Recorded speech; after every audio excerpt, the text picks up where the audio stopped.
Alhamdulillahilladzi bini'matihi tatimmu shalihat wa biqadrihi tatanazzalul khairat wal barakat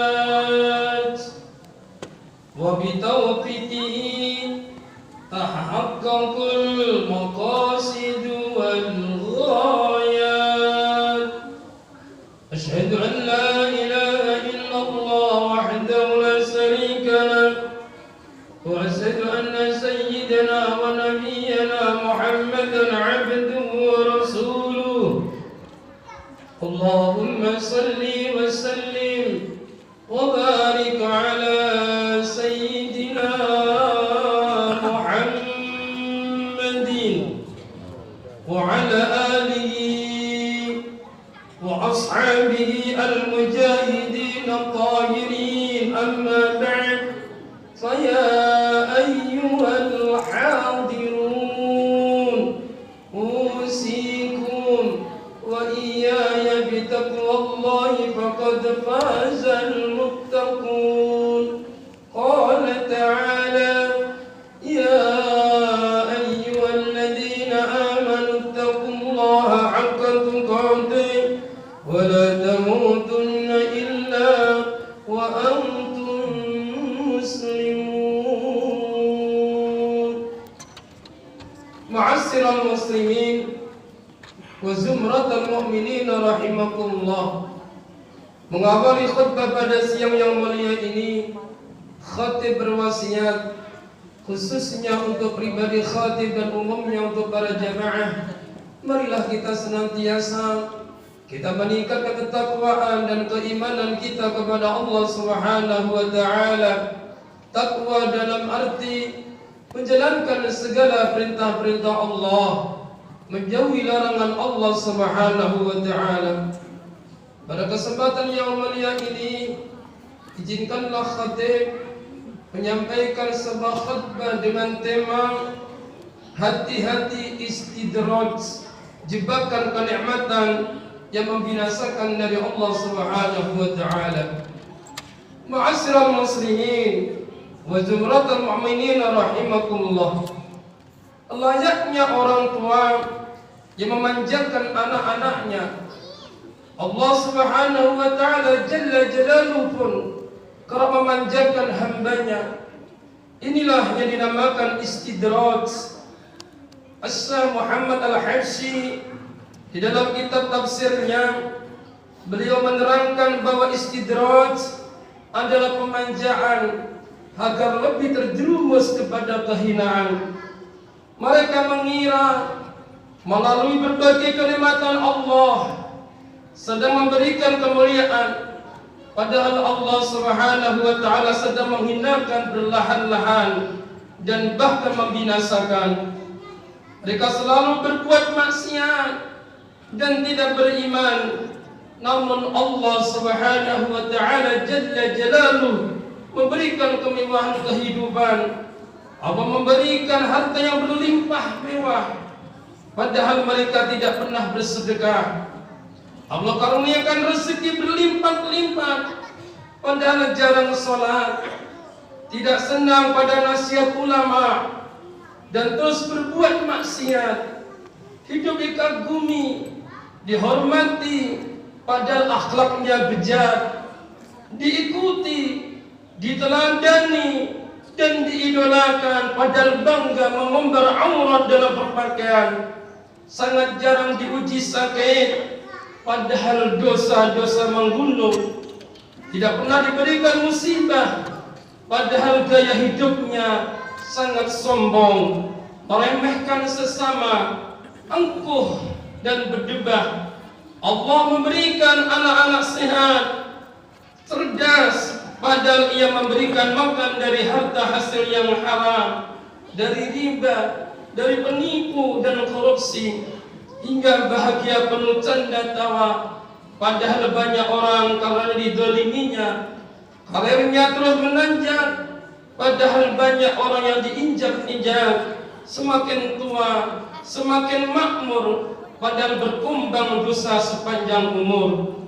Allah Subhanahu wa taala mengingatkan kita di dalam firman-Nya yang berbunyi, "Walladzina kadzdzabu biayatina sanatadrijuhum min haitsu la ya'lamun wa umli lahum inna kaidi matin." Yang artinya orang-orang yang mendustakan ayat-ayat Kami akan Kami biarkan mereka berangsur-angsur ke arah kebinasaan dengan cara yang tidak mereka ketahui, dan Aku akan memberikan tenggang waktu kepada mereka. Sungguh rencanaku sangat teguh.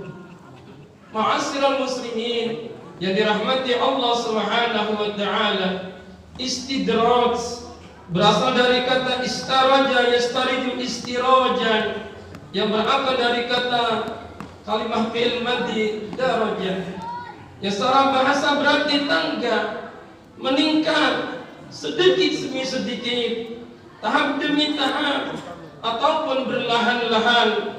Sedangkan secara istilah berarti kenikmatan materi yang diberikan kepada seseorang yang secara lahir semakin bertambah, tetapi kenikmatan yang bersifat material semakin dikurangi atau dicabut oleh Allah Subhanahu wa taala, sementara ia tidak menyadarinya. Secara lahiriah kemewahan dunia Allah berikan, namun secara batiniah perintah ketakwaan ittaqullah ia abaikan. Ma'asyiral muslimin yang dirahmati Allah Subhanahu wa taala, orang yang tersebut diperkuat oleh hadis Rasulullah sallallahu alaihi wasallam yang berbunyi, an Uqbah ini bin Amir an Nabi sallallahu alaihi wasallam qala, idza ra'aita Allah yu'til 'abda min ad-dunya ala ma'asihi ma yuhibbu fa innama huwa istidraj. Summa qala Rasulullah sallallahu alaihi wasallam, falamma nasu ma dzukiru bih fatahna 'alaihim abwaaba kulli syai' hatta idza farihu bima utu akhadnahum baghtatan fa idza hum mublisun. Dari Uqbah bin Amir dari Rasulullah sallallahu alaihi wasallam, beliau bersabda, jika kamu melihat Allah memberikan kemewahan dunia kepada hambanya yang suka melanggar perintah-perintahnya, maka itulah yang disebut istidraj.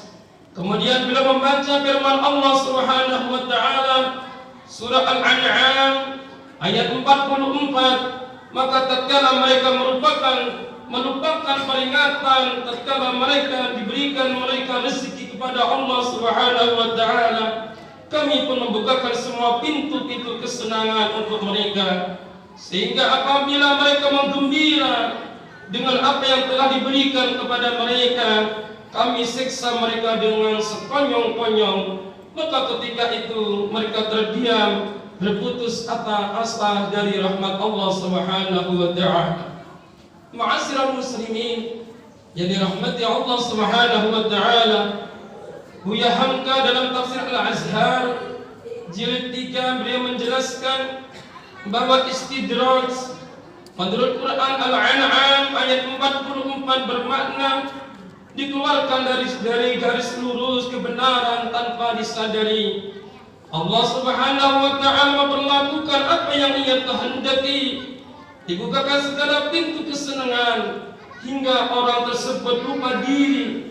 Bila dia menegakkan ibaratnya tidak ingin bahwa sesuatu sudah panas pasti ada hujan, sesudah lautan tenang gelombang pasti datang. Mereka dibiarkan berbuat maksiat dengan hawa nafsunya sehingga tersesat jauh dan jauh dari Allah Subhanahu wa taala. Lalu siksaan Allah akan datang sekonyong-konyong. Ma'asyiral muslimin yang dirahmati Allah Subhanahu wa taala, Allah melakukan pembiaran atas maksiat yang mereka lakukan, memberikan kesenangan terus-menerus. Allah melakukan pembiaran dengan segala sesuatu yang ia yang kehendaki, hingga pada saatnya Allah akan mencabut semua kesenangan sampai mereka termangau, tidak menyadari dirinya, atas yang beliau lakukan di sisi Allah Subhanahu wa taala. Hal ini juga terjadi pada zaman dahulu. Istidrak menimpa pada Fir'aun dan Qarun. Fir'aun diberikan kekuasaan, tetapi tetap angkuh, sombong. Akhirnya Allah tenggelamkan ia karena kebohongannya itu. Ia menjadi manusia yang sombong dan menentang bahkan mengaku sebagai Tuhan. Akhirnya ia mati tenggelam di dasar laut bersama pasukannya.